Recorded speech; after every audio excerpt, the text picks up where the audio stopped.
Bismillahirrahmanirrahim. Alhamdulillah Rabbil Alamin. Wassalatu wassalamu ala ashrafil anbiya wal mursalin wa ala alihi wa sahbihi ajma'in. Subhanaka la ilma lana illa ma 'allamtana innaka antal alimul hakim. Rabbi shrah li sadri wa yassir li amri wa hlul 'uqdatam min lisani yafqahu qawli. Qala musannif rahimahullahu ta'ala wa nafa'ana bi ulumihi fi darain amin. Dan ada pun dua musibah itu, pertama luput syurga. Daya terlebih yang demikian itu daripada yang demikian itu barang yang diriwayat daripada Nabi sallallahu alaihi wasallam, innal jannata takallamat wa qalat ana haramun ala kulli bakhilin wa mira'in wa namamin wa husudin. Bahawasanya syurga berkata-kata ia dan katanya aku ini haram, yakni tertegah atas tiap-tiap orang bakhil dan orang yang murai, yakni yang memperlihatkan amalnya, yakni yang riak bagi yang lain, dan orang yang mengadu-ngadu antara dua orang supaya membinasakan keduanya, yakni orang yang mengadu domba ataupun yang jadi batu api, dan orang yang hasud, yakni dengki, dan juga orang dengki.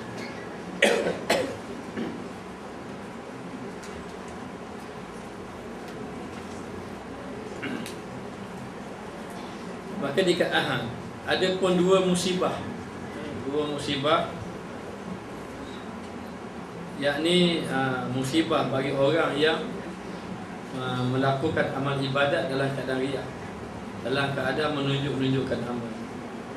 Jadi begitulah juga orang yang melakukan amal ibadat, bila ibadatnya tidak menepati kehendak Allah, seperti dia ini riak, seperti dia ini dalam keadaan ujub dan sebagainya, maka amal ibadatnya tidak diterima oleh Allah Subhanahu wa taala. Maka yang pertama musibah orang yang riak buat amal ini, yakni yang pertama luput syurga.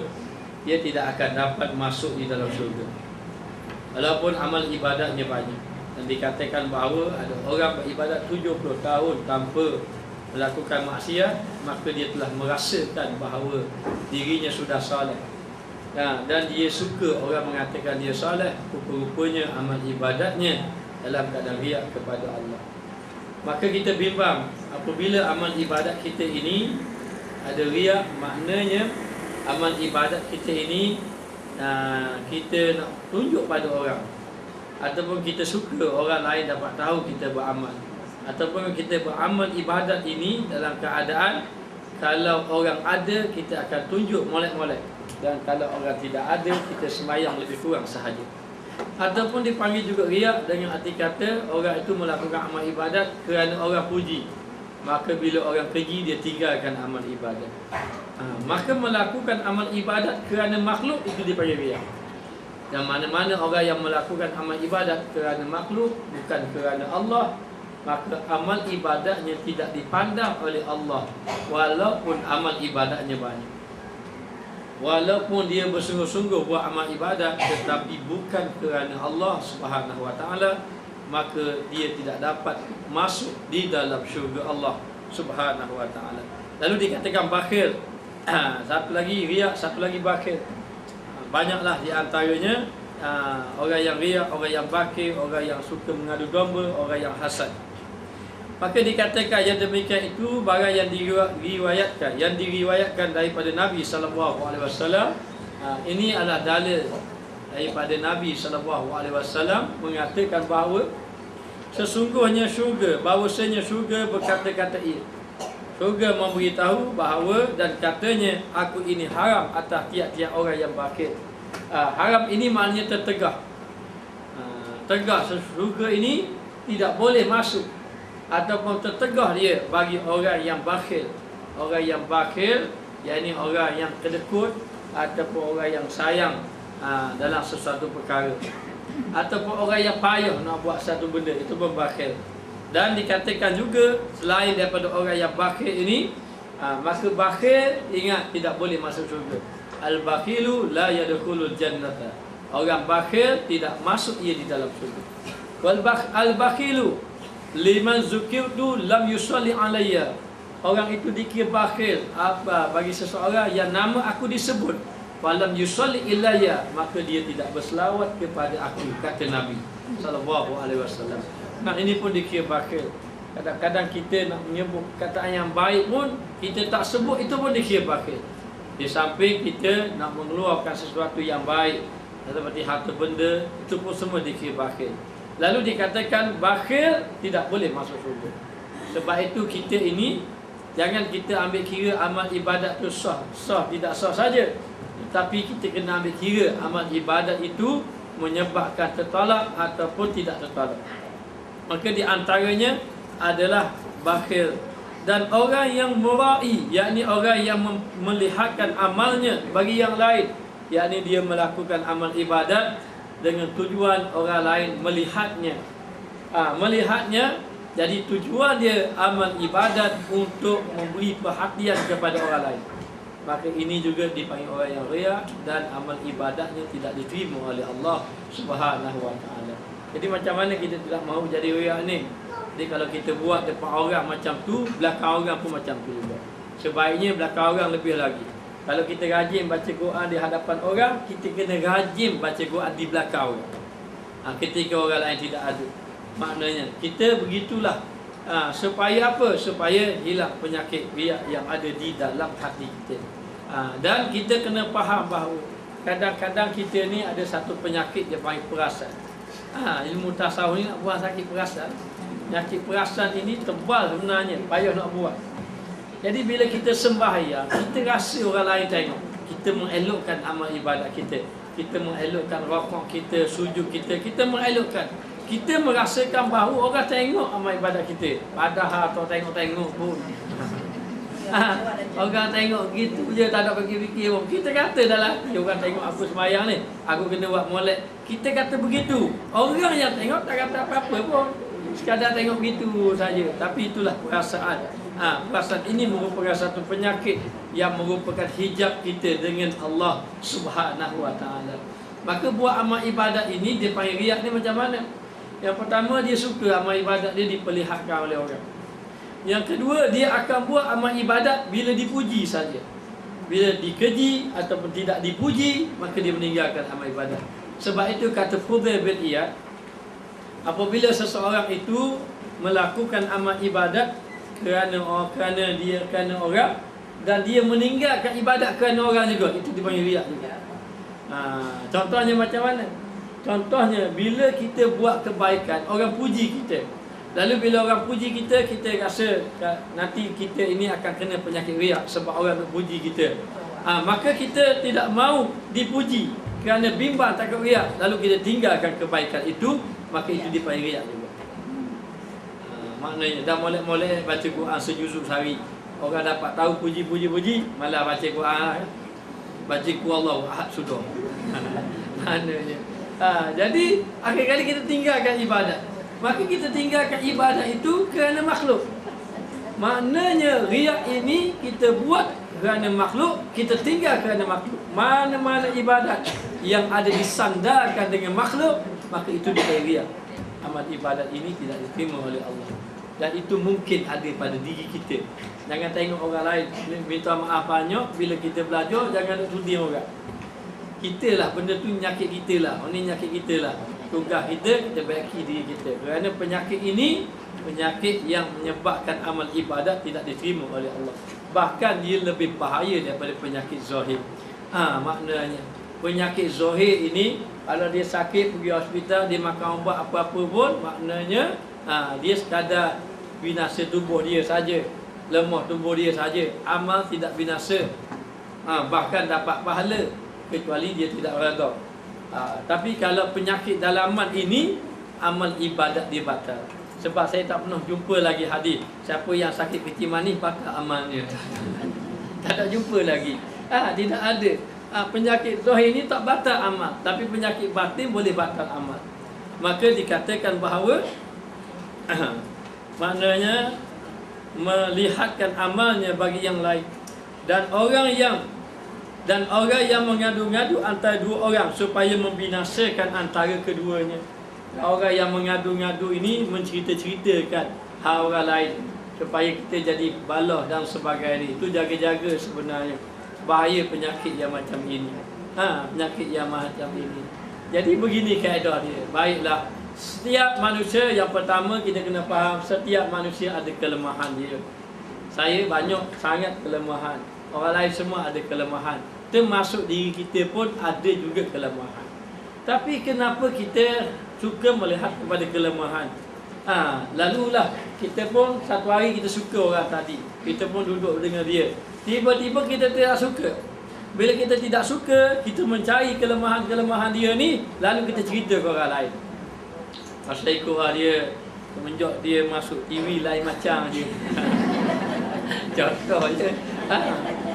Jadi nak beritahu, kita pun cerita keburukan.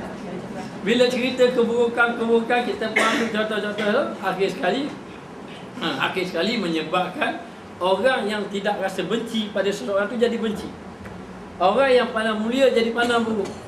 Kalau kita tidak setuju, kalau kita tidak suka, cukuplah sekadar kita saja, jangan membawa-bawa keburukan. Kerana kalau kita membawa-bawa keburukan, maka kita ini akhirnya akan termasuk dalam namimah ataupun namamu. Namimah ini yang Nabi cerita sebenarnya, kisah dia. Satu hari Nabi berjalan dengan para sahabat. Bila Nabi berjalan dengan sahabat, Allah Ta'ala memperdengarkan Nabi akan suara orang kena azab kubur. Dengar. Dan Nabi berjalan dengan sahabat. Bagaimana dengan sahabat? Sahabat dengar ke tidak dengar? Sahabat tidak mendengarnya. Tapi Nabi mendengar. Lalu bila Nabi dengar, dua ahli kubur yu'azzibani fi qabrihima. Dua orang ahli kubur itu kena azab di dalam kedua-dua kubur tadi. Nabi berhenti di kubur tersebut. Nabi ni dia orang yang banyak pengasih. Dia sayang kepada orang. Mana-mana dia dapat tahu orang susah, dia akan tolong. Ini Rasulullah. Dia duduk dekat kubur tadi. Kemudian bila dia berhenti kat kubur, sahabat pun rasa hairan juga. Lalu Nabi suruh cari pelepah tamar. Maka sahabat pun cari pelepah tamar, beri pada Nabi. Nabi ambil pelepah tamar, Nabi repih. Nabi patahkan, jadi ada dua pelepah tamar tadi. Daripada satu dipatah jadi dua.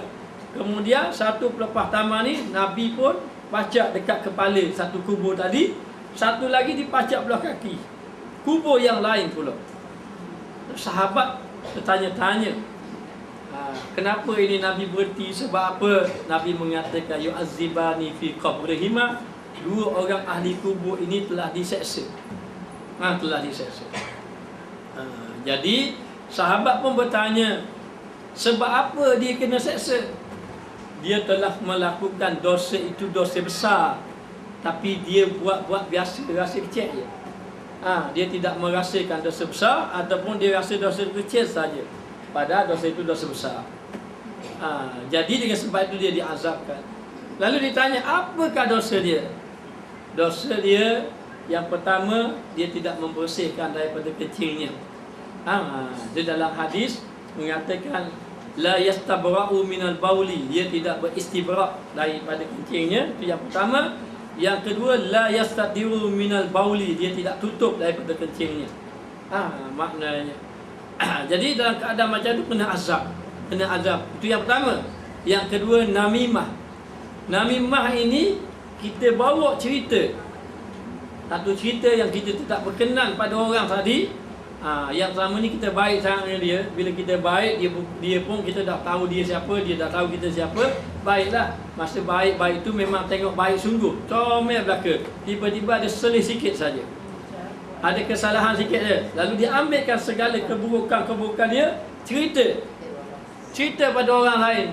Orang lain tak tahu pun, dengan tujuan orang lain ikut dia. Lalu dia pun cerita. Bila dia cerita, orang yang tak tahu ni jadi benci orang tu. Oh, tak sangka sungguh. Nampak baik sangat. Itu biar dah ayat. Nampak baik sangat. Aina pun tak setujulah. Tu tak jadilah. Dia cerita. Lepas pada ni, orang ni pula cerita lagi. Orang ni cerita. Kita cerita pada si A contohnya, si A cerita ke B, maka perbuatan A ke B tu dapat dosa, kita pun tanggung juga. B cerita ke C, dapat dosa, kita pun tanggung. Cerita tu tersebar 500 orang, 500 orang kita tanggung. Masuk dalam Facebook, pula 1000 orang tanggung. Kita tanggung kesalahan orang. Sebab apa? Sebab Nabi bersabda, ad-dalu ala syarri kafa'ilihi. Orang yang menunjuk kejahatan, dia seperti buat jahat. Baik kita tunjuk buat baik. Kita tunjuk buat baik, maknanya kita tunjuk buat baik, orang pun buat baik belaka.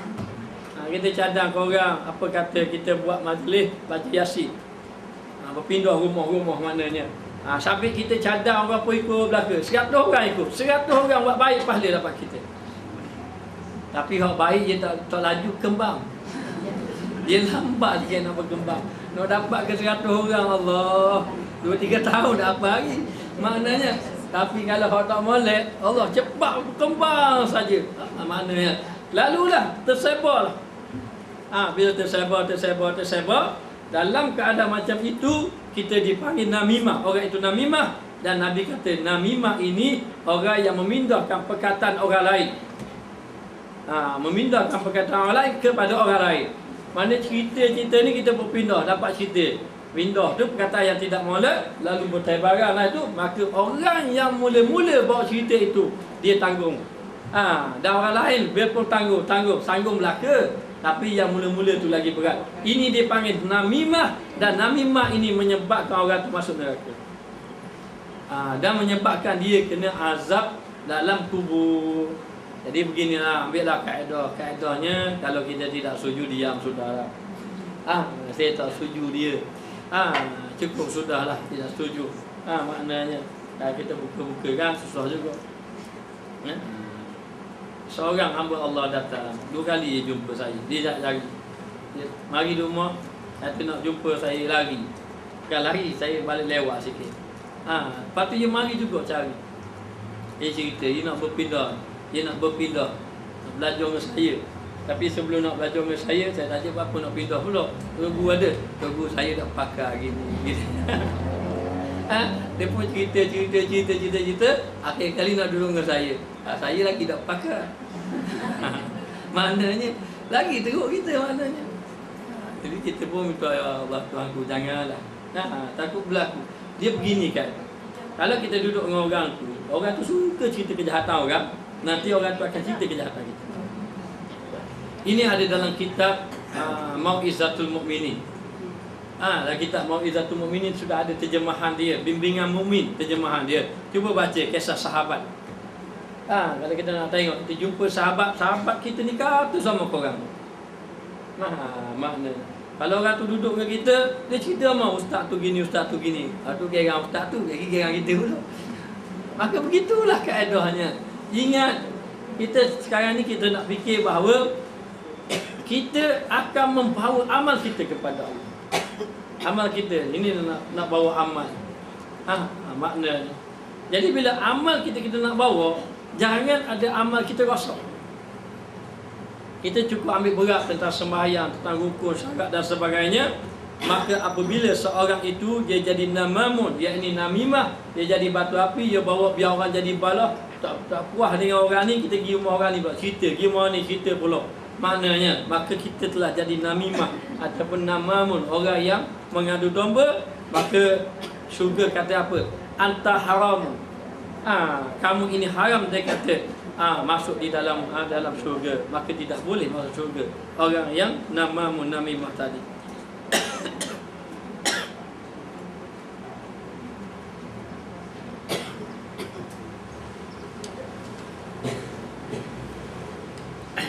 Dan orang yang mengadu-ngadu antara dua orang supaya membinasakan antara keduanya, supaya binasa. Dan orang yang hasud ni orang yang dengki. Orang yang dengki, bila dia dengki, maka dia tidak boleh masuk syurga. Kerana Nabi SAW bersabda, iyyakum wal hasada, innal hasada yaqulul hasanat kama taqulun narul hatab. Jauhkan kamu daripada sifat dengki, kerana sesungguhnya dengki ini akan memakan amalan sebagaimana api makan kayu api. Siapa ada sifat dengki, dia tidak ada amal. Dia tidak ada amal. Maksudnya walaupun dia sembahyang, walaupun dia baca Quran, dia memang sudah ada pahala, tapi pahalanya dimakan. Maka dikatakan orang yang ada dengki di dalam hatinya, umpama dia meletakkan serigala di dalam kandang kambingnya. Sedap serigala makan 4 ekor. Maknanya kedemikianlah dikatakan dengki tadi, dia tidak boleh masuk dalam syurga. Orang yang ada sifat dengki, orang yang sifat hasad. Maka kita, yang pertama kita kena ingat, Allah Ta'ala telah bagi bahagian masing-masing. Orang ni harta, orang ni ilmu, orang ni kedudukan, orang ni anak banyak, orang ni dapat maknanya kebaikan. Allah Ta'ala bagi belaka.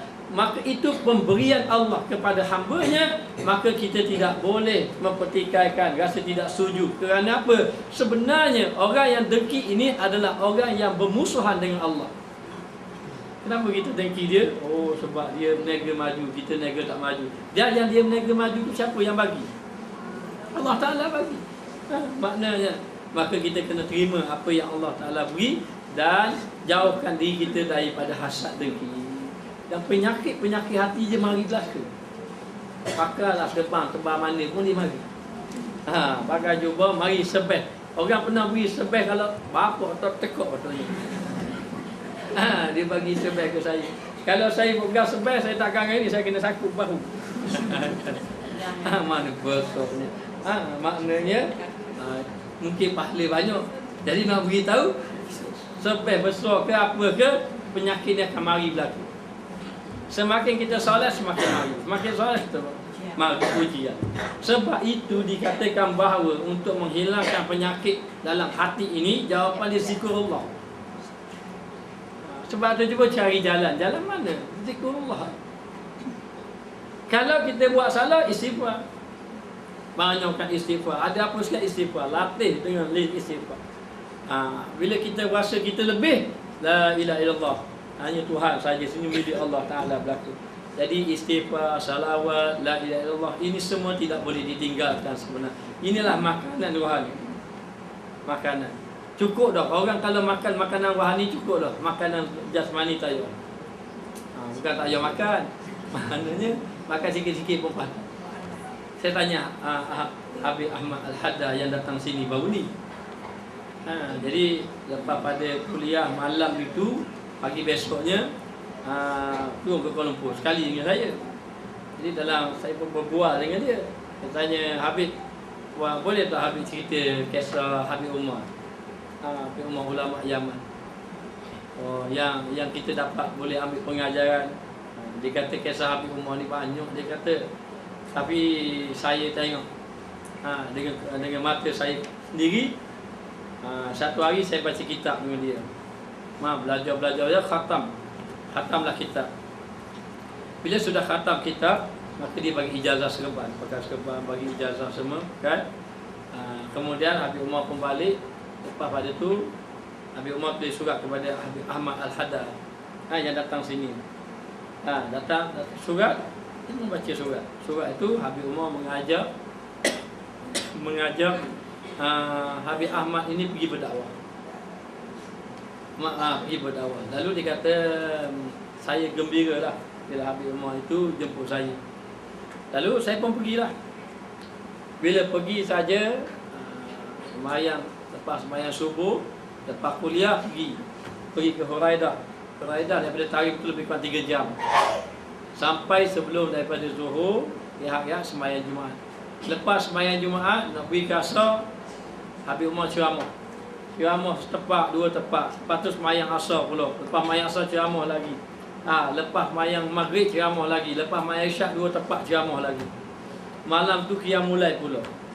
Esok subuh tu, sebelum subuh sudah berzikir. Lepas subuh berzikir. Lepas tu pagi tu 3 ceramah pula nak ke Zuhur. Lepas pada Zuhur tu ceramah lagi. 2 ceramah. Lepas pada Asar ceramah lagi. Lepas Maghrib ceramah lagi. Lepas Isyak ceramah lagi. Isyak 2 tepat ceramah. Balik pula ke Tarim itu, pagi esok qiyamul pula dengan pelajar-pelajar. Anak murid yang ikut tidur. Habib Ahmad kata tidur letih. Tidur letih dia kata. Dia kata apa karamah dia? Karamah dia kata Habib Umar yang pertama makan sikit sangat makan.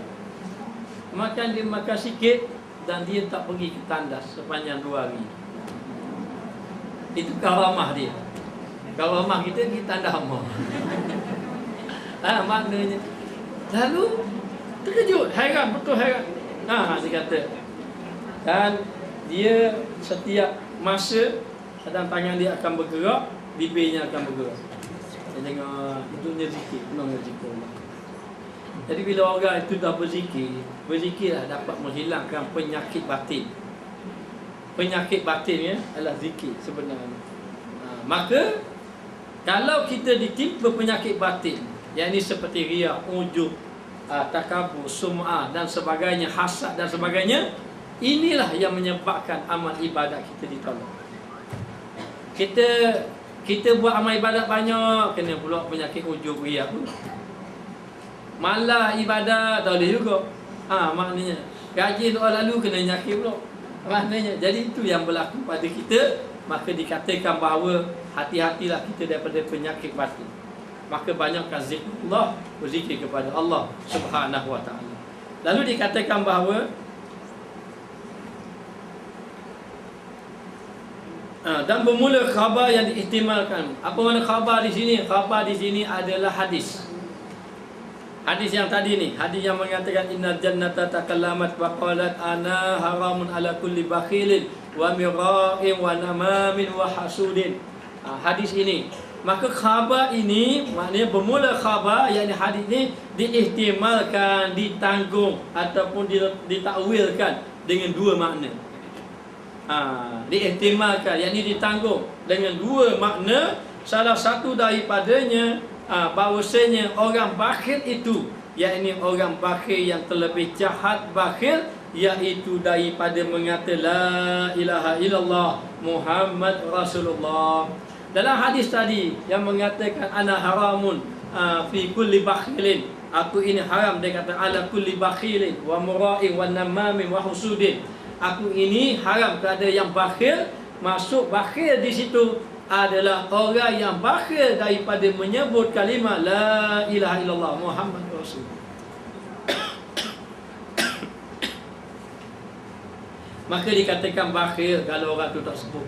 Sebab itu saya dah sebut, biasa kita ulang acak kali la ilaha illallah Muhammad Rasulullah, ataupun Allah salli ala sayyidina Muhammad, ataupun Allahumma salli wa sallim ala sayyidina Muhammad, ataupun tak kira lah apa-apa bentuk selawat Nabi dengan la ilaha illallah, tidak boleh tinggalkan. Kita kalau kita kita sikit, kita kata bakhil. Kita bakhil juga. Bakhil dari segi mana? Bakhil dari segi zikrullah. Sebab sebenarnya tidak berat kita nak menyebut la ilaha illallah.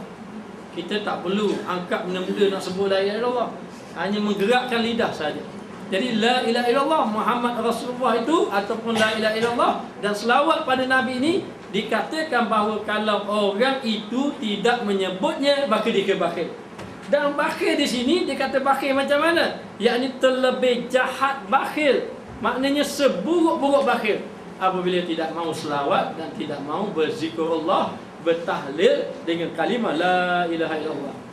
Jadi kalau boleh muslimat, minta rajinlah sebut la ilaha illallah Muhammad Rasulullah. Maknanya ni kita sebut sama, biar orang nak kata apa pun kita sebut saja. Sebut.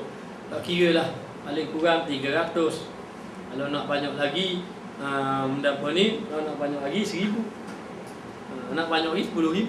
Ikut pandang lah. Yang paling sebut, jangan duk bahas 100,000 molek. Padahal baca doa sekarang. Jangan, kita cubalah berzikir, zikrullah dan sebut la ilaha illallah. Ini maknanya bila kita belajar bab penyucian hati, maka kita, inilah amalan kita. Tak ada lah. Kadang-kadang kita nak cari amalan banyak. Saya ni dah tahu lah, kalau saya beramal pun pesang saya. Setiap kali Habib datang, saya dapat sama. Ustaz, saya bagi ijazah Ustaz lah. Saya duk fikir-fikir susun itu zikir macam tu. Menengung saya nak amal ni banyak sangat. Setiap kali masa Habib Ahmad datang tu, dia bagi hadiah rida ini dan satu buku zikir. Sekali dengan Ustaz Afi jawab soalan. Kalau saya jawab, dapat 2 T tau. Maknanya dia sudah dapat tau. Bagi surah amal. Hanya bila dah banyak gitu kita pilih-pilih lah. Nak amal pakai memang tidak mampu. Tapi nak beritahu, paling penting mesti kena ada amal. Amal zikrullah, la ilaha illallah, Muhammad Rasulullah. Jadi bila kita amal, tuan dapat membersihkan hati kita. Kerana la ilaha illallah ni dikira penyucian di dalam hati. Macam mana kita nak bersihkan hati? Di antaranya dengan berzikrullah, berzikir kepada Allah. Lalu dikatakan kalau tidak sebut la ilaha illallah, dia panggil seburuk-buruk bakhil. Maka janganlah kita jadi seburuk-buruk bakhil. Kalau boleh sebutlah la ilaha illallah. Duduk saja la ilaha illallah Muhammad Rasulullah. Duduk saja je maknanya. Lalu dikatakan bahawa Muhammad Rasulullah, dan ini orang yang itu mengenai orang bakhil. Maka ditakwilkan hadis tadi, bakhil tadi adalah bakhil tak sebut kalimah Allah la ilaha illallah Muhammad Rasulullah. Dan ini orang yang meriak, orang yang riak pula. Ditakwilkan lagi yang kedua. Tadi yang pertama bakhil, yang kedua riak tadi. Dengan yang terlebih jahat riak, apa dia? Iaitu orang yang munafik, yang melihat dengan imannya dan tauhidnya. Yang ini orang yang munafik, dia menunjukkan tentang imannya, tentang tauhidnya. Dia adalah orang yang soleh, dia adalah orang yang baik, padahal dia tidak baik sebenarnya. Ini orang munafik. Iyazubillahi min zalik. Dan inilah penyakit yang paling bimbang. Nak orang cakap kebaikan. Bila dia cakap kebaikan, dia akan sebut orang buat baik. Dan dia suruh orang buat baik, tapi dia sendiri tak buat baik. Maka dia munafik juga. Inilah yang paling dibimbangi. Maknanya. Maka orang munafik ini dia tunjuk iman dia. Maka munafik ada dua. Satu munafik amal, satu munafik akidah. Munafik akidah dia memang bukan Islam. Memang dia ini tidak mengaku Islam. Dia ini kafir, tetapi bila dijumpa orang dia kata dia Islam, ataupun dia suka pada Islam, tapi hakikatnya tidak. Hakikatnya tidak. Maka ini munafik. Dan begitu juga hati-hati kalau kita berkawan dengan orang kafir yang dia kata dia suka Islam, tapi hakikatnya dia tak suka. Tidak suka. Kalau kita tahu begitu, kena hati-hati. Maknanya. Dan dikatakan munafik amal ini ialah sifat-sifat munafik saja. Seperti kalau bercakap selalu dusta. Kalau diberi amanah selalu mungkir. Khianat. Kalau janji selalu mungkir. Kalau berbalah-balah melampaui batas. Maknanya sampai 7 keturunan marah, maknanya bala. Maka ini melampaui batas, tidak boleh. Dan ini dipanggil orang munafik amal saja. Tapi munafik amal ini dikira orang beriman lagi, hanya dia adalah orang yang melakukan dosa besar sahaja. Waliyazubillahi min zalik. Tak kiralah munafik amal ke, munafik tidak amal ke, munafik akidah ke, tapi kita minta jauh daripada Allah, daripada sifat munafik. Sifat munafik. Dan dikatakan bahawa kalau orang itu boleh sembahyang berjamaah selama 40 hari, ada kata 40 waktu, ada kata 40 hari. 40 hari dia boleh sembahyang berjamaah 40 hari, maka selamat dia daripada sifat munafik. Munafik bila dia selamat daripada sifat munafik, maka selamat dia daripada azab api neraka. Itu kalau boleh sembahyang 40 hari 5 waktu. Ada kata 40 waktu. 40 waktu apa hari? 8 hari je. Maknanya macam orang pergi ke Madinah, duduk 8 hari, penuhkan 5 waktu di situ. Maknanya supaya selamat daripada sifat munafik. Ataupun banyakkan berdoa daripada Allah supaya kita ini dihindarkan, dijauhkan diri daripada sifat munafik. Dan kaum ini satu kaum yang aujuh, yang dipilih setengah ulama. Aujuh ni yang paling wajah, yang paling utama, yang dipilih oleh ulama. Yang ini pendapat yang kata bakhil itu bakhil apa? Bakhil sebut kalimah la ilaha illallah Muhammad Rasulullah. Dan juga riak itu riak yang menunjuk saja imannya, padahal dia tidak ada iman.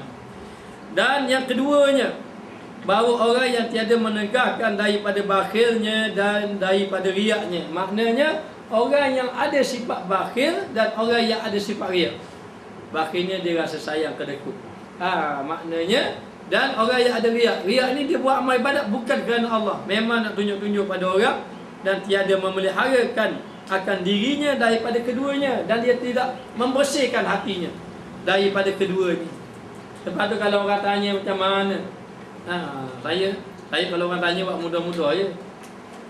Dalam tu orang tanya, macam mana ni ibadat lemah, macam mana ni? Saya jawab jawapan saya satu je, banyakkan istighfar. Maknanya saya rasa-rasa sudah bertaubat, jatuh semula. Bertaubat, jatuh semula. Jawapan dia banyak istighfar. Orang mari tanya, Ustaz macam mana nak istiqamah amal? Banyak istighfar. Jadi sebelum nak tanya dah tahu dah jawapan, jadi tak payah tanya. Dah mari dah nak tanya Ustaz kan macam mana. Jadi saya buka Facebook, mana-mana soalan gitu saya tulis jawapan satu, banyak kat istighfar habis. Maknanya senang. Dan memang betul itu punca dia. Sebenarnya kita lemah beribadah, hati kita rusing, kemudian hati tidak tenang, ibadat lemah, tidak istiqamah. Jawapannya dosa je habis kita.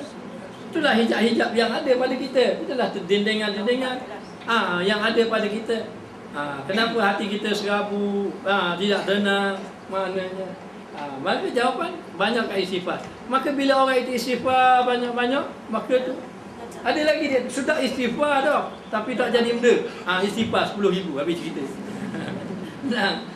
Agak adalah kesan dia. Ya sebenarnya kita jangan payah-payahkan. Kita pergi kepada amal saja, kita pergi pada amal tu pada amal. Kadang-kadang kita rasa batu orang kadang-kadang ditakutkan, dia kata ilmu tasawuf ni tinggi. Maknanya ilmu tasawuf ni tinggi, tidak, dia pergi kepada amal saja. Jadi samping kita belajar, kita istighfar, kita selawat, kita la ilaha illallah, dan kita bersihkan. Nak dapat semua ni, nak hilangkan segala penyakit. Biar tak habuk wujud semua yang ada dalam hatinya, dengan apa? Ya tak, biar amalan ni tu tak cukuplah dengan amalan yang macam ini, dengan zikrullah akan menghilangkan segala penyakit-penyakit yang lain. Di samping kita mempelajari ilmu-ilmu agama Allah Subhanahu wa taala. Lalu dikatakan bahawa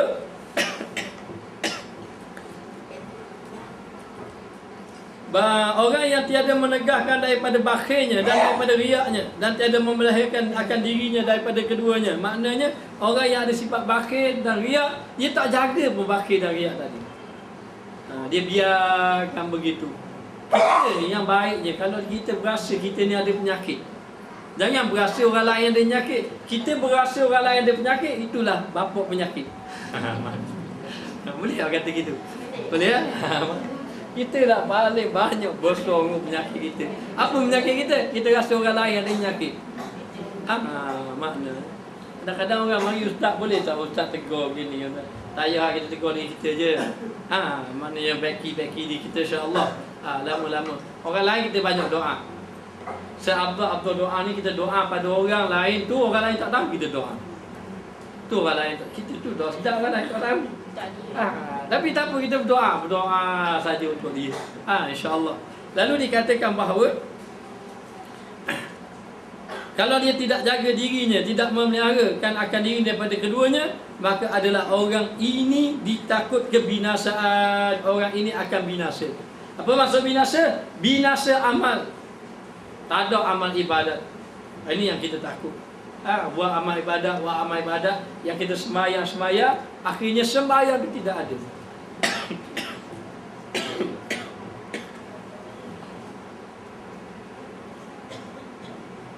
Kuliah sini lah apa ada air. Kuliah sana tak ada air. Lalu dikatakan bahawa membawa ditakuti akan binasa, maka orang itu dikira binasa amalnya.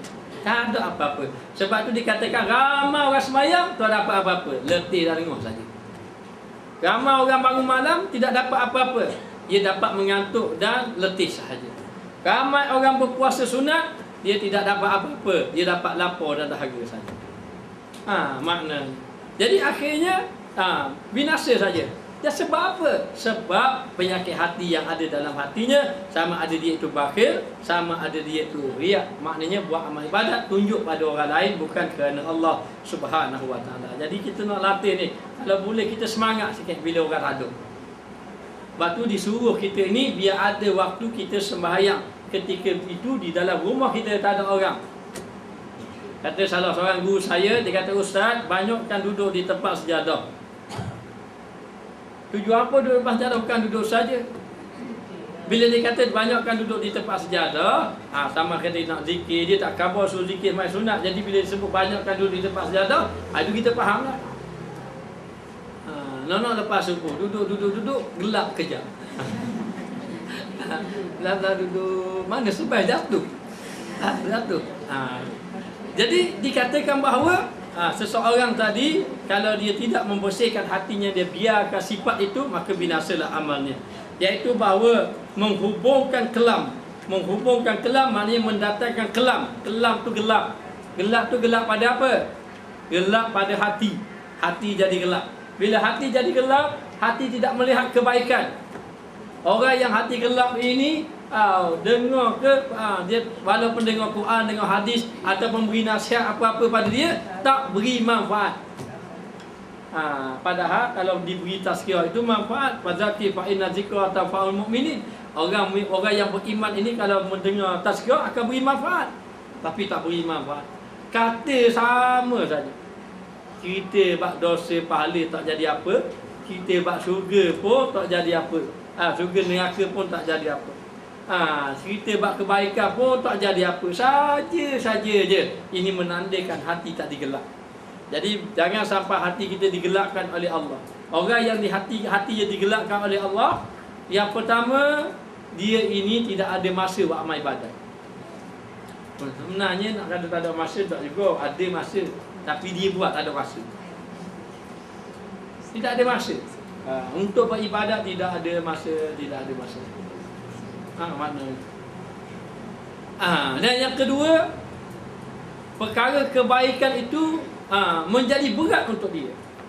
Bahaya tu. Sedangkan orang yang suka kepada kebaikan, dia jadi ringan, mudah aja buat baik. Tetapi orang yang tidak suka kepada kebaikan, jadi dia berat. Nak semayang tu berat saja. Tanya dia, mana nak angkat takbir 2 rakaat ke angkat berat 20 kilo. Kata baik saya angkat berat 20 kilo. Masa ringan pula angkat berat 20 kilo. Takbir 2 rakaat, Allah ya Allah beratnya. Allah Ta'ala jadikan dia berat untuk beribadat. Dahlah tak ada masa. Berat untuk beribadat kepada Allah Ta'ala.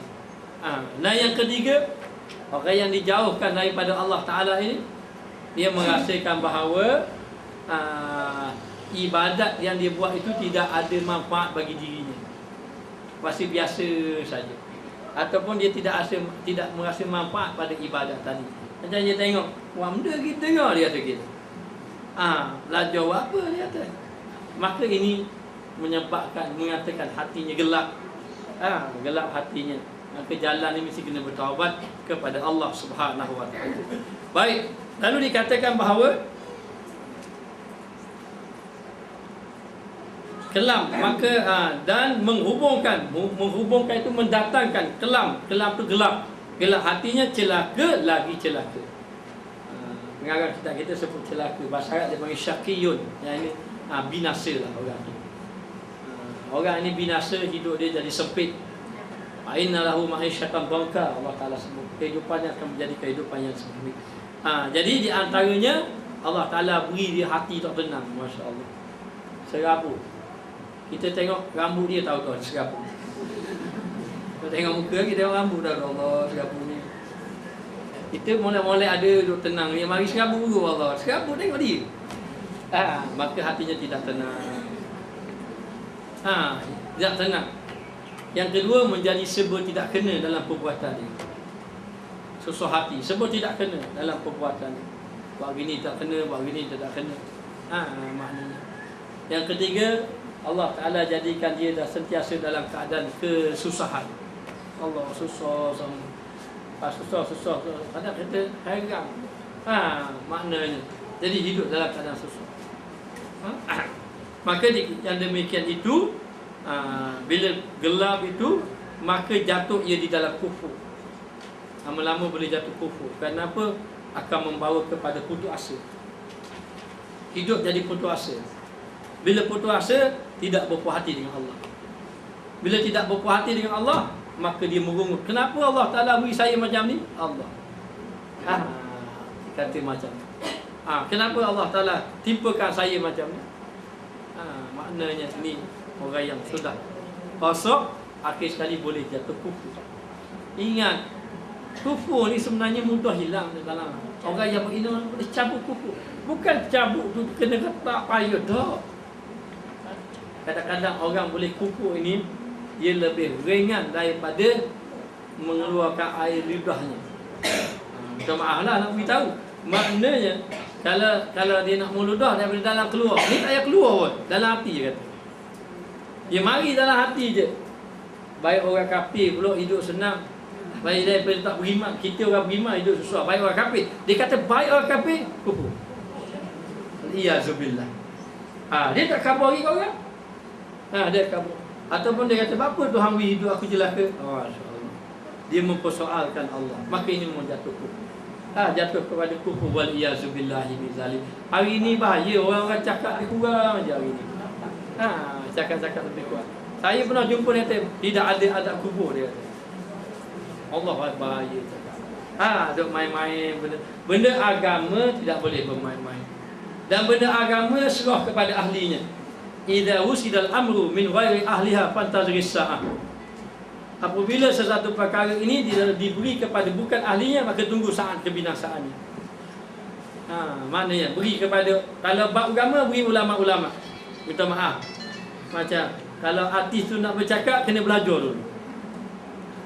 Takut jadi menyeleweng. Takut jadi menyeleweng maknanya. Jadi nak beritahu biar betul-betul. Maknanya tidak habis binasa. Hari ni kita boleh bercakap. Hari ni siapa-siapa boleh cakap. Kalau kita tengok zaman ini zaman Facebook. Saya dulu tak pandai kot, ini pandai. Anak buah masih duduk Yaman. Masa yang buat tu untuk anak buah yang duduk Yaman masa dia telefon ustaz, bukalah buatlah satu Facebook, senang kita nak berhubung. Saya pun buatlah kerana anak murid di Yaman. Ni tak cara tu anak murid Yaman. Dia tulis macam-macam tu. Jadi nak beritahu, sekarang orang boleh tulis. Masing-masing tulis kenyataan. Maknanya apa mengharamkan benda yang halal pun ada. Wal iyazubillah. Jangan. Akhirnya seseorang tu boleh jadi kufur. Sebab di akhir zaman Nabi sebut ni, iman keluar daripada hati seseorang. Keluar macam mana? Keluar daripada hati seseorang itu seperti anak panah keluar daripada busur panah. Mana dengan laju yang cepat tak balik semula, begitulah keluar. Dan dibimbangi, dia merasakan dia beriman kepada Allah, tetapi bila dia mati sebenarnya dia tidak beriman. Ini yang paling dibimbangi. Tahu tak kenapa ulama-ulama dahulu banyak menangis? Ulama-ulama dahulu banyak menangis kerana dia menangis kerana dia bimbang dia mati kafir. Dia tak kira dah dia surga neraka. Maknanya mati kafir. Kan saya dah cerita dahulu, ada seorang tok guru cerita, ada orang ahli neraka kena azab. Kena azab, lepas tu keluar daripada neraka boleh masuk syurga. Dan seorang ini tuan guru tu cerita ada seorang kena azab dalam neraka. Bermakna dia buat wasiat dulu masuk dalam neraka. Kita walau satu saat pun kita tak mahu masuk neraka. Masuk dalam neraka, keluar juga. Bila tuan guru itu cerita, salah seorang anak murid dia kata, moga-moga hak orang masuk neraka keluar balik itu saya. Lalu orang tanya dia, kenapa kamu kata begitu? Sedangkan orang ini masuk neraka dahulu, keluar. Dia kata orang ini yang diceritakan masuk neraka itu keluar balik itu, sekurang-kurang dia dah mati beriman. Kerana dia ada iman tadi, dia masuk dalam neraka, dia dikeluarkan. Adapun dia ni yang masih hidup, belum tentu lagi mati beriman. Itu pandangan dia. Pandangan dia. Pandangan kita, surga tekad berapa orang itu? Allah, berat sungguh. Mana penyakit perasaan ni Allah? Kita ni sebenarnya penyakit yang berat ni penyakit hati yang paling berat. Penyakit hati. Lalu dikatakan bahawa maka jatuh ia di dalam kufur. Jatuh dia dalam kufur, maka kenapa ni? Melompat. Meluput. Melompat Allah. Meluput. Meluput dia menghilanglah ia daripada syurga maknanya. maka meluputlah akan dia syurga sekali-kali. Bila sebut sekali-kali, maknanya apa? Maknanya dia tidak akan masuk syurga buat selama-lamanya. Maknanya ni kafir-kafir betul. Boleh jadi kafir. Asal nak jadi kafir ni kerana riak je. Kerana riak, kerana bakhil. Riak dan bakhil boleh bawa ke kafir. Membawa kepada kufur. Waliyadzubillahi min zalik. Maka janganlah kita ini melakukan perkara-perkara demikian. Dan kita kena cari penyakit kita. Mungkin kita ada riak lagi sebenarnya. Mungkin kita ni masih lagi banyak dalam keadaan bakhil. Sebab macam dah kita boleh tahu. Kita banyak zikir ke tak banyak zikir? Kalau kita banyak zikir, alhamdulillah. Tapi kalau tak banyak zikir, tu dikira bakhil lagi. Sebab benda sesuatu yang cukup mudah Allah Ta'ala beri pada kita lidah untuk kita membasahinya dengan menyebut nama Allah. Dan satu amalan yang Allah Ta'ala beri kepada kita ialah dengan kita berzikir kepada Allah dapat membersihkan penyakit-penyakit hati dalam. Sebab tu segala penyakit-penyakit itu, kalau ada 100 penyakit hati, kita nak cari 100 obat berat. Tapi dengan kita berzikirullah ini, itu di antara jalan. Ada penyakit-penyakit yang obat-obat yang berat. Macam kita nak beli obat, ada obat mahal, ada obat murah. Maknanya ada obat yang mahal, ada obat murah. Jadi ada obat yang berat kita nak tanggung. Seperti apa? Mujahadah. Mujahadah. Kita nak hilang penyakit batin kita ni, kita jangan makan banyak. Kita jangan tidur banyak. Kita jangan bercakap banyak. Kita jangan gaul banyak. Itu penyakit yang mendapat obat yang berat. Jangan cakap banyak. Duduk diam saja. Tapi orang misalah jawablah. Jangan tak jawab. Kemudian tak makan banyak. Makan sikit-sikit saja.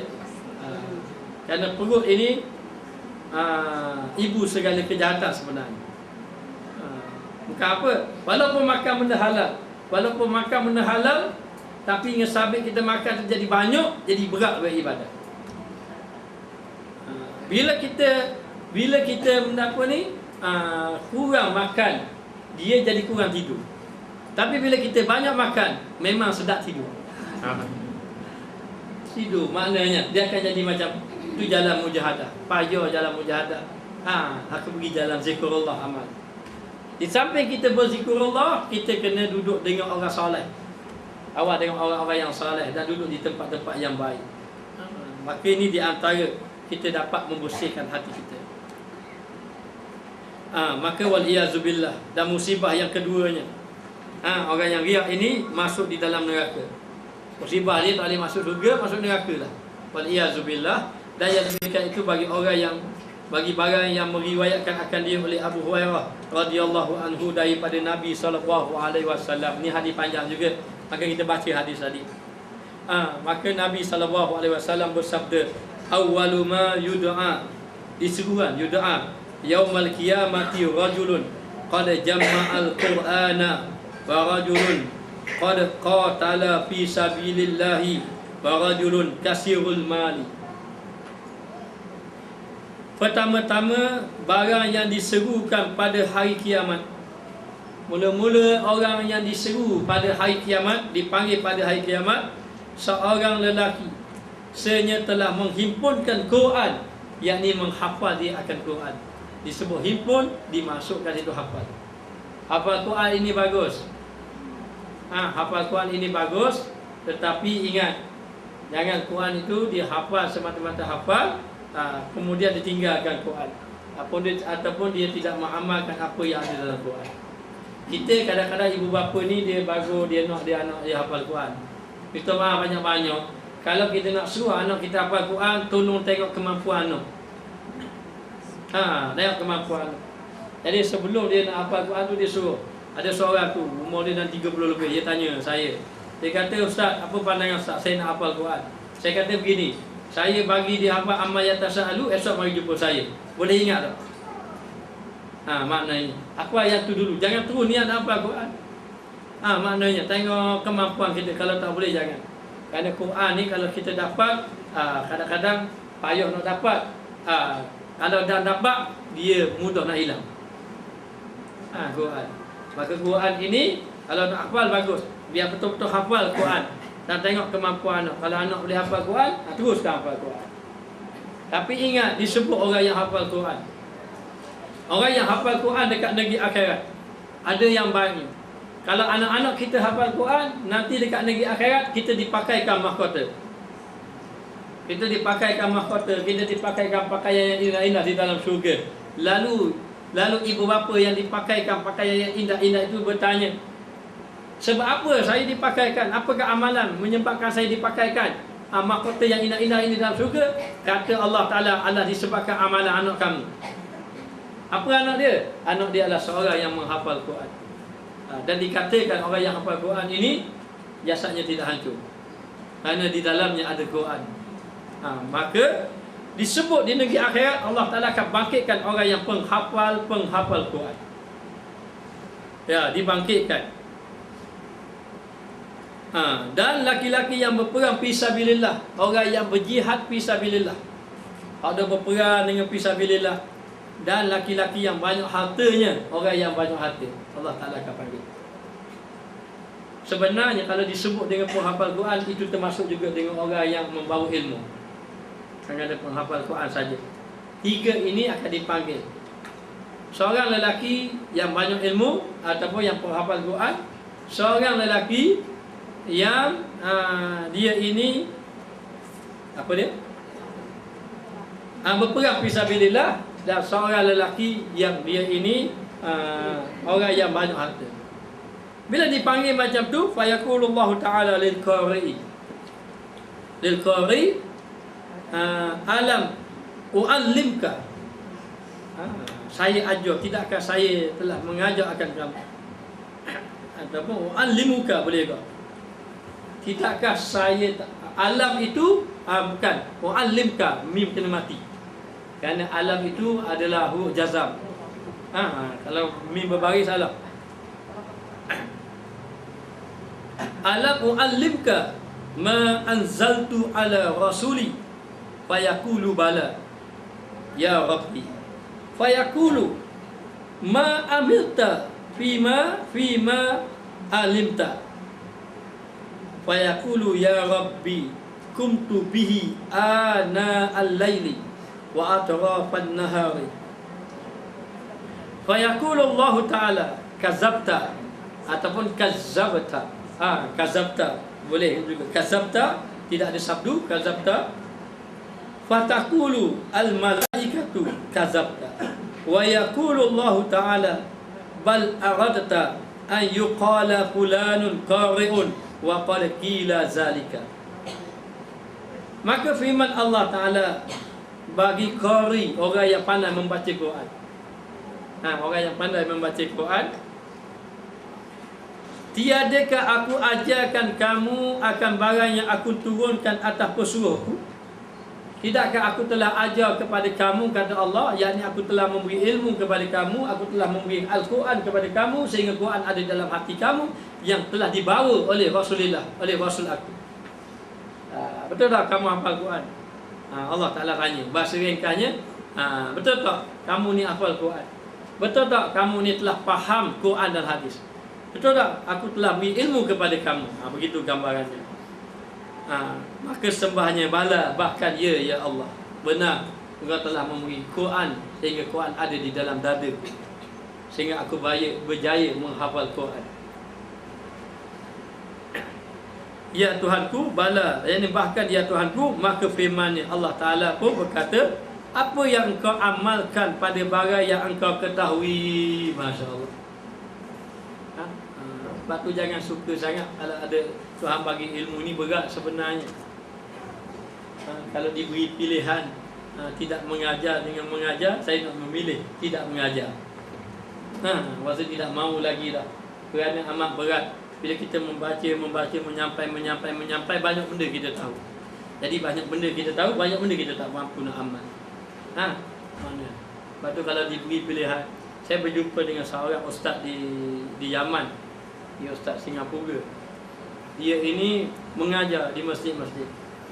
Mengajar di masjid-masjid berdakwah. Dan umurnya lebih lagi pada saya lah. Maknanya akhirnya dia tinggalkan negara dia, Singapura, pergi ke Yaman. Adalah kerana dia kata betul lah saya nak selamatkan orang, tapi saya rasa saya sendiri tak selamat. Saya sendiri pun tak selamat. Jadi saya kena baiki diri saya sendiri. Akhirnya ambil keputusan, dia tinggalkan negara dia, pergi ke Yaman. Jumpa pembincang dengan saya. Lepas tu dia kata, "Dah Ustaz, bila pula nak mari sini?" Tinggal kampung halaman. Tunggu anak murid lah. Kalau ada ganti-ganti nanti insya-Allah. Baik. Lalu dikatakan, "Aku telah memberi ilmu kepada kamu. Sekarang ini aku nak tanya pada kamu. Apakah yang kamu amal dari ilmu yang aku beri pada kamu?" Ni berat salah, ni berat. Masya Allah. Yang tanya ini bukan hakim. Hakim mahkamah syariah tidak. Kalau hakim mahkamah syariah itu boleh telefon. Kalau kenal saya tolong-tolong sikit. Itu hakim mahkamah syariah. Ini yang bertanya itu Allah Ta'ala. Allah Ta'ala tanya nanti, aku telah memberi ilmu kepada kamu. Apa yang kamu amal dari ilmu yang kamu dapat? Lalu dia menjawab. Dia kata apa? "Ya Tuhanku, aku dirikan dengan dia pada malam dan siang. Aku baca Quran siang dan malam, ya Allah. Aku baca Quran siang dan malam." Ini maknanya orang yang jawab ini orang yang buat ibadat dah. Siang dan malam dia membaca Al-Quran.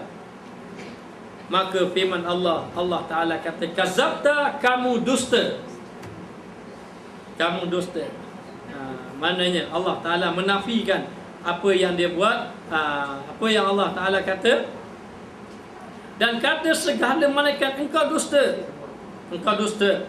Dan firman Allah Ta'ala kata, "Bal aradta an yuqala fulanun qari'un wa qad qila zalika." Maka Allah Ta'ala mengatakan, tetapi engkau berkehendak bahawa dikatakan si anu itu qari. Sedangkan kamu nak orang kata kamu ni pandai sungguh baca Quran. Kalau alim, kamu ni alim. Ataupun kamu nak dipanggil kamu ni ulama. Kamu nak dipanggil kamu ni tuan guru. Tuan guru. Ataupun kamu ni nak dipanggil syekh. Allah, macam-macam. Mana yang faham telefon, "Ustaz, minta maaf Ustaz, kita sudah naik banner untuk Ustaz ceramah. Kita letak nama Tuan Guru Mustafa Kamal." La ilaha illallah. Naik banner dah baru kabur. Naik banner dah. Kalau dia kabur saya, tapak saya tak pergi. Maknanya dia orang naik banner Tuan Guru pula. Ada seorang lagi, dia tulis Ustaz Syekh Mustafa Kamal. Ni nak lambu tinggi dan jatuh patah kaki kita kan jenis tubuh besar. Kalau jatuh dua tekak patah hiok dah kita. Dia lambu tinggi sangat. Mana? Jangan meletakkan kita di tempat yang tinggi. Tidak layak sama sekali. Benda ini bukan satu kegembiraan. Kalau orang nak tengok gembiralah. Maknanya, tapi sebenarnya itu bukan satu kegembiraan. Maknanya kadang mari takut pula buat-buat. Kadang-kadang begitulah. Minta maaf banyak. Kalau nanti saya tak mari, minta maaf banyak lah. Kita kira orang ramai. Kalau meletakkan sesuatu bukan pada tempatnya, maknanya awi orang lain lah. Jangan. Allah Ta'ala akan letak. Apatah lagi kalau kita bangga. Satu, yang kita memang nak. Kita memang nak. Maknanya jadi dikatakan bahawa dipanggil, maknanya nak suruh kamu ni dipanggil, kamu yang pandai baca Quran, tidakkah aku ajarkan kamu? Mana tahu dah jumpa bahawa dikatakan si anu itu qari, dan sebenarnya telah dikatakan demikian itu, dan orang memang puji kamu macam tu, orang memang kata macam tu. Maka Allah Ta'ala alimun bizati sudur. Allah Ta'ala mengetahui apa yang ada dalam hati. Allah Ta'ala kata pada dia, "Mu ni aku beri Quran, kamu kata kamu baca siang malam, sebenarnya kamu nak dipuji oleh orang. Dan kamu memang dapat dipuji." Lalu pun kita jawab, "Kenapa masuk TV?" Dakwah. Tidak, sebenarnya di sebaliknya kamu ada sesuatu. Maka inilah yang perlu jaga, inilah yang perlu ditakuti. Maknanya sebab ada ancaman-ancaman. Lepas tu kalau baca kitab-kitab Imam Al-Ghazali, kalau baca Bidayatul Hidayah, satu hari saya mula baca Bidayatul Hidayah, tak tidur malam saya, takut tak. Dia bagi ancaman terus. Dia kata, wahai pendakwa-pendakwa yang pembohong, dia tulis. Maknanya kamu buat kerja ni bukan kerana Allah. Jadi nak beritahu, memang akan dibangkitkan. Akan dibangkitkan dekat negeri akhirat. Dia ni yang jawab ni dia dah beramal. Kerana di hadapan Allah tak ada tipu dah. Dia dah kata dah, saya memang baca Quran siang malam. Hak baca Quran dah tu pun masih duduk dalam riak. Apatah itu, hilang-hilu. Maknanya, maka jagalah. Kadang-kadang kita tidak sedar, perbuatan kita nampak baik, tapi di sebaliknya ada nafsu yang tersembunyi. Ada tujuan-tujuan kita. Sebab itu setelah kita buat apa-apa, kita banyak istighfar. Mungkin tadi masa kita baca Quran, kita rasa orang dengar saja. Kan kita mengelokkan bacaan kita. Lepas pada tu kita pun rasa menyesal. Banyakkan istighfar kepada Allah. Buat baik banyak-banyak. Innal hasanat yuzhibun as-sayyi'at. Sesungguhnya kebaikan itu menghapuskan segala kejahatan. Wallahu a'lam.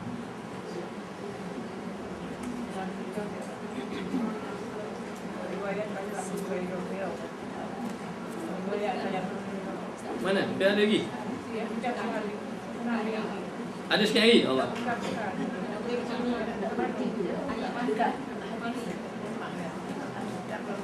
Habis dah? Kita tak habis? Habis dah? Dah habis dah, kita sambung minggu depan. Wa yu'ti sahibul mali. Ambil situ lah. Minggu depan. Ingat nak baca lagi.